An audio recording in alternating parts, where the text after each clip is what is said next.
Hi dears, welcome to today's session. Today we are going to enter into our new chapter and the name of this chapter is Paths of Heat Flow. We are familiar with different types of energy forms. Among them, one energy form which is used most is heat. In this chapter, you will study about heat, the changes produced by heat energy in nature, thermal expansion, and ways of heat transmission. We use heat for cooking food, for drying clothes and food grains, and for industrial purpose. And there are many other situations in our daily life where we make use of heat. Let's find out the sources of heat in some situations. Cooking. We receive heat from wood, kerosene, electricity or LPG.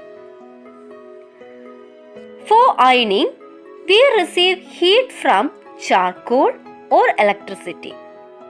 For drying articles, we receive heat from sunlight or from electricity.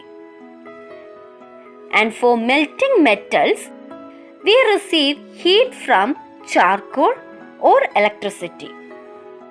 Let's do an activity. Introduce a steel spoon with water to the flame of a spirit lamp.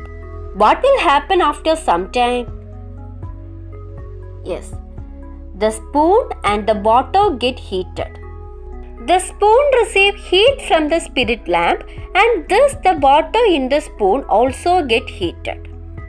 What do you understand from this? Yes, heat can be transmitted from one place to another. And the flow of heat from one place to another is termed as heat transmission. Try these activities. Fold a long piece of thick paper. Burn it on a candle flame. Show an iron rod to the candle flame. In which situation do you experience heat? When the iron rod is heated, we experience more heat. In iron rod, heat is transmitted from one end to the other end. Repeat the experiment using an aluminium rod, a piece of wood, copper rod, and rib of coconut leaf. Which are the materials that allowed heat to pass through it? Yes, aluminium rod and copper rod allow heat to pass through it. Rib of coconut leaf and piece of wood do not allow heat to pass through it. Let's see the different modes of heat transmission. Fix pins on a hacksaw blade at equal distance using wax. Heat one end of the blade using a candle flame as shown here. What is your observation? Yes, the pin nearer to the part that is heated falls down first. The pin at the other end falls last. That is, the pin closer to the heated end drop off first and the pin at the other end drops off last.